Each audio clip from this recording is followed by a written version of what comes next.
Nous allons donc parler de Food Wars, également appelé donc Shokugeki no Soma.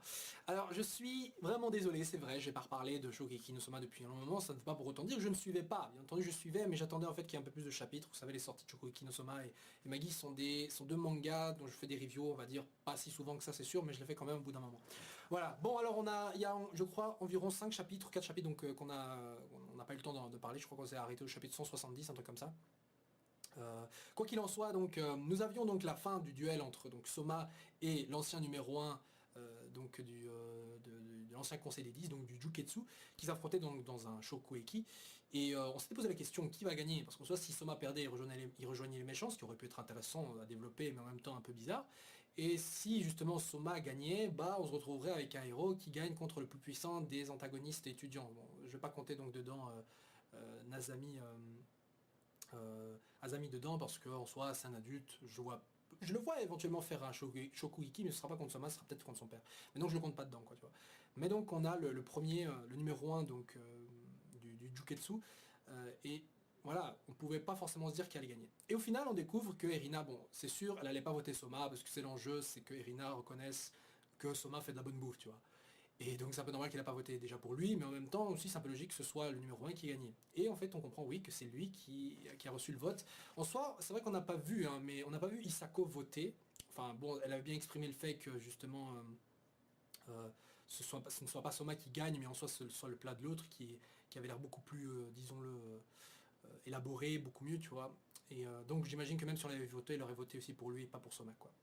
Du coup, je me suis dit, ah putain, il va rejoindre les méchants, ça va être pas mal ça comme développement. Au final, on n'a pas vraiment eu ça. En soi, justement, le numéro 1 se débiffe un peu et dit, oh, ça me fait chier. Bon, enfin, il dit pas ça clairement que ça le faisait chier. Mais en gros, il décide justement de ne pas aller jusqu'au bout de son plan, ce qui en soit une facilité un peu de l'auteur dans le sens où il va pas mettre son plan à exécution alors qu'il aurait très bien pu le faire, mais il ne l'a pas fait.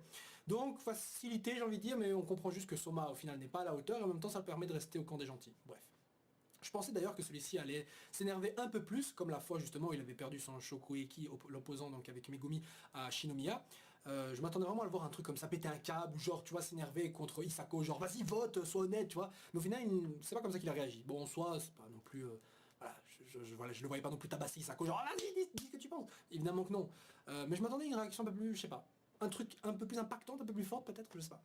Bref, après donc t'as le point sur les autres Shokugeki, donc avec Megumi et même Nikumi, hein, vous savez, la spécialiste de la viande. Et il y a un truc qui justement m'avait un peu dérangé, c'est le fait qu'on voit pas le Shokugeki de Nikumi. Je veux dire, autant Megumi, je veux dire, ok, ça va, ok, on la réserve peut-être pour plus tard. Mais Nikumi, je veux dire, la manière dont elle est présentée, la manière dont les choses sont présentées, il est clair que c'est un des personnages qui est censé devenir un allié très fort de Soma. En soi, de ces premières années, il y a que 9 étudiants qui sont susceptibles d'entrer dans le futur conseil des 10, tu vois.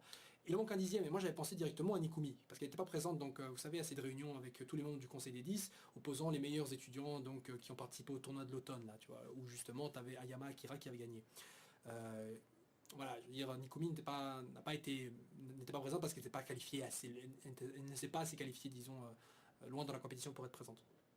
Mais là, durant par exemple la période de stagiaire, comme je l'ai dit plusieurs fois, on l'a vu soi-disant, elle avait appris une technique de cuisson pour cuire de la viande, un truc secret de la part d'un vieil alcoolique dans la forêt, tu vois. Bon voilà, restons un peu dans l'univers manga animé, hein. C'est toujours comme ça qu'ils apprennent des techniques, les personnages, genre avec un vieil ermite qui traîne dans les parkings d'un supermarché. Bref, et donc je m'attendais à voir un Shokugeki où elle pouvait nous montrer un peu ce qu'elle savait faire. Au final, ça n'a pas été le cas. Je pense que l'auteur s'est dit peut-être que faire ces Shokugeki-là, ça deviendrait un peu long, surtout après un Shokugeki opposant Soma à l'ancien numéro 1, tu vois.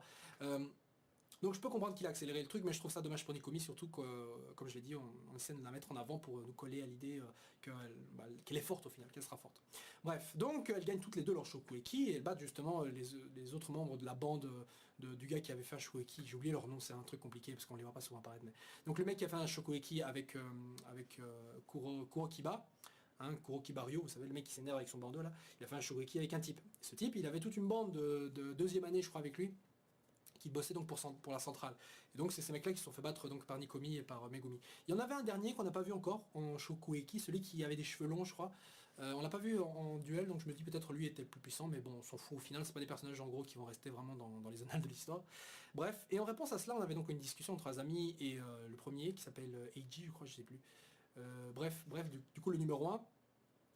Comme quoi, voilà, cette première année ces premières années sont étranges cette fois-ci parce qu'ils sont tous d'un niveau assez étrange et ils se réunissent tous autour d'une même personne qui est le point central de cette bande, c'est justement Yukihira Soma. Et donc ils se mettent à l'idée que de régler leur compte en quelque sorte dans la prochaine épreuve, parce qu'il y a toujours une épreuve évidemment, c'est une école très éliminative, enfin très sélective. Hein. Donc je crois que c'est une épreuve donc pour la graduation, tu vois. Donc c'est-à-dire pour monter passer de la première donc à la deuxième année, tu vois. Et je me suis dit, un truc c'est que jusqu'où le manga va-t-il aller? Bon, parce que j'avais posé la question longtemps, vous pensez qu'on va suivre Soma et compagnie donc à travers les 3 ans donc à l'école de Totsuki? Certains m'avaient dit non, bah évidemment que non. Mais moi je me dis bah visiblement oui, visiblement oui, parce qu'en soit une année dans un manga ça peut être long comme ça peut être très court. Et là comme on a des tournois genre l'automne, l'hiver, etc. qui sont passés, là on est au printemps mais pratiquement. Donc je me dis que tout ça, ça va vite passer, ils vont donc effectivement aller en deuxième année. Mais le fait d'aller en deuxième année, qu'est-ce que ça implique? Et ben, le fait d'aller dans la deuxième année, ça implique un truc, pardon, c'est que les gars de troisième année vont plus être là. Et dans les gars de la troisième année, il y a qui? Bah, il y a justement le numéro 1, il y a Rindo, etc. Donc vous savez, il y a des personnages donc, qui font partie du conseil des 10 qui ne seront plus là.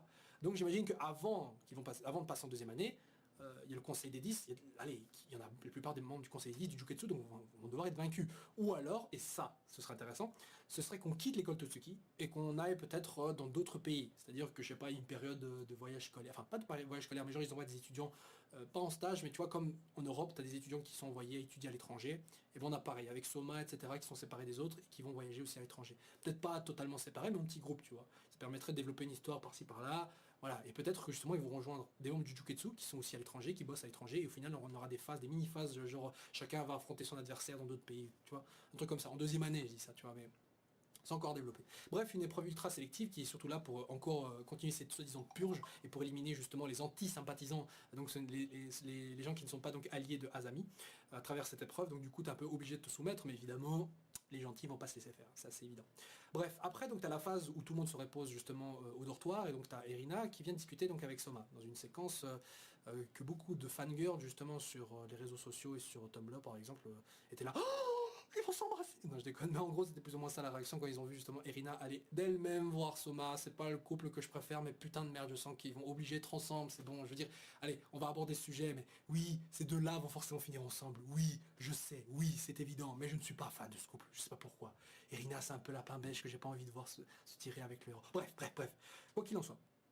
Donc on a une phase de flashback où elle explique la fois où elle a rencontré la première fois donc le père de Soma. Et donc c'était une fois où elle était en train de goûter ses plats, donc c'était avant qu'elle soit un peu endoctrinée par son père. Hein. Et donc elle croise justement le père de Ichigo, putain, le père de Soma, donc, qui était dans une sorte de rendez-vous privé avec Senzaemon, donc le grand-père de Erina, où celui-ci était donc venu pour goûter un des plats de Saeba, donc c'est-à-dire le père de Yukihira. Alors, je sais pas si c'est un truc régulier, c'est-à-dire le père du Yukihira qui vient faire des plats pour Senzaemon. Quoi qu'il en soit, il était présent. Du coup, Irina, elle a faim, et je me dis, putain, elle a encore faim, la meuf, je veux dire, elle a quand même goûté toute la journée, j'imagine qu'elle fait ça très souvent, des plats venant de plein de chefs, donc je vois pas trop pourquoi est-ce que la meuf, elle aurait encore faim, soi-disant. Ou alors c'était un autre jour, tu vois, ce qui serait logique. Bref, du coup, elle goûte un plat donc, du père de Yukihira. Évidemment, elle est réveillée, elle sent un truc qu'elle ressentait pas avant, etc. Et j'avais peur qu'on tombe dans le footgasme, vous savez, les phases dans le manga où les fringues de meufs se déchirent et tout, alors que Irina était encore une gosse, tu vois. Je sentais l'auteur capable de faire ça, mais il l'a pas fait ici. Bon, je crois qu'il l'a déjà fait avec un ancien perso, mais qui ressemblait à un gosse, mais qui n'était pas un gosse. Ben, soit. Donc, du coup, elle explique bien que voilà, depuis ce jour-là, elle n'a jamais goûté plus ou moins un plat comme celui du père de Yukihira. Voilà, elle n'a jamais goûté un plat comme ça lui manque, et du coup, elle est un peu fangirl. Je dirais pas amoureuse, mais du coup, plutôt amoureuse, mais de la cuisine du père de Yukihira, et pas de lui en soi, tu vois, c'est pas une relation un peu malsaine. Bref. Et du coup, elle dit bien que si Yukihira a effectivement bien son fils et qu'il a appris à cuisiner avec lui, il ne maîtrise pas la cuisine de son père et voilà, il ne maîtrise pas non plus les vraies recettes de son père. Parce qu'en soi, c'est vrai que Yukihira utilise des soi-disant des plats, genre voici la recette numéro 28 du style Yukihira, mais en soi, c'est des plats lui, c'est pas des plats de son père, tu vois. Parce qu'en soi, ce serait simple, hein, il a juste qu'à suivre la recette comme son père, mais non, il le fait pas. Et c'est une bonne chose parce que j'ai pas envie non plus qu'il se calque trop sur son père. Il doit aussi trouver sa spécialité, Yukihira. Il s'est entraîné à apprendre de la cuisine française, parce qu'on soit, voilà, style français égale style le plus puissant dans la cuisine, mais il faut encore que Yukihira donc trouve sa spécialité. En soi, il s'est entraîné, donc il a fait ce plat avec la caille, avec du risotto dans une caille comme ça qu'il avait fait goûter à Shinomiya, mais c'est pas ça vraiment sa spécialité. Il a appris un style, il a appris plein de techniques, mais il n'a pas encore véritablement appris son style, sa spécialité. Justement, la spécialité est justement ce que cherche à détruire un peu Azami avec son système de détruire la créativité chez les étudiants et justement imposer un seul style de cuisine qu'il admet comme étant correct, tu vois. Ça revient à dénaturer l'essence même de l'école Totsuki qui cherche justement à ce que chacun des étudiants se trouve eux-mêmes, se trouve leur cuisine et développe donc une spécialité. Ça, la spécialité, c'est un plat qui justement, soi-disant, reflète le visage en quelque sorte de celui qui l'a préparé, tu vois. Bon. Donc, du coup, à ce moment-là, t'as Yukihira qui décide de lui faire goûter un plat, et c'est là que le chapitre donc se termine. Voilà, bon, il y a la RAW qui est déjà sortie, mais comme j'ai pas de traduction pour les textes, je ne vais pas en parler. Donc le chapitre suivant qui est déjà sorti, donc on attendra encore un peu pour cela. Quoi qu'il en soit, donc donnez-moi votre avis sur les derniers chapitres donc, de Shokueki, donc Nosoma qui sont sortis. J'imagine que pour les chapitres qu'on aura, bon, c'est vrai que j'ai vu plus ou moins la RAW, mais quoi qu'il en soit, il est clair que Irina ne va clairement pas dire que voilà, c'est bon, j'admets ton plat comme étant correct. J'imagine qu'elle va encore se retenir, hein, comme la dernière fois qu'elle a goûté le plat de Soma. Elle a bien dit voilà, tu es capable de faire un plat correct, mais ça va pas pour autant dire que sa cuisine en soi est véritablement délicieuse, tu vois. Ça, je pense qu'on arrivera plus vers la fin du manga qu'on aura ça. Et d'un autre côté, je me dis qu'il arrivera un moment donné où Irina va retourner voir son père. Il l'a annoncé, et quand un méchant annonce qu'un truc se produit, bah, en général, ça se produit toujours. Ouais, enfin, dans la grande partie, dans la grande majorité des cas, c'est ce qui se produit. Enfin, c'est ce qui se passe souvent. Donc, j'imagine que Irina va à un moment donné retourner voir son père et va repasser en mode méchante, tu vois. Et à ce moment-là, elle va peut-être avoir un Shokueki avec justement Soma. Hein, Shokueki no Soma. Et enfin, avoir un Shokueki, donc un duel de cuisine avec lui, qui à ce moment-là va préparer un plat qui va la réveiller définitivement, etc. Et là, ils vont s'embrasser. Enfin, non, j'exagère. Mais vous voyez l'idée. Voilà, donc donnez-moi votre avis sur les derniers chapitres donc, de Shokueki no Soma qui sont sortis. D'ailleurs, je remarque, et ça c'est vrai que j'ai oublié de le dire, mais le père de Yukihira surveillait un peu le père de Erina. Il le surveillait et il lui a bien dit à Seizaman, voilà, il a commencé à bouger, il a fait des actions par-ci par-là, hein, lui qui se tenait tranquille et tout.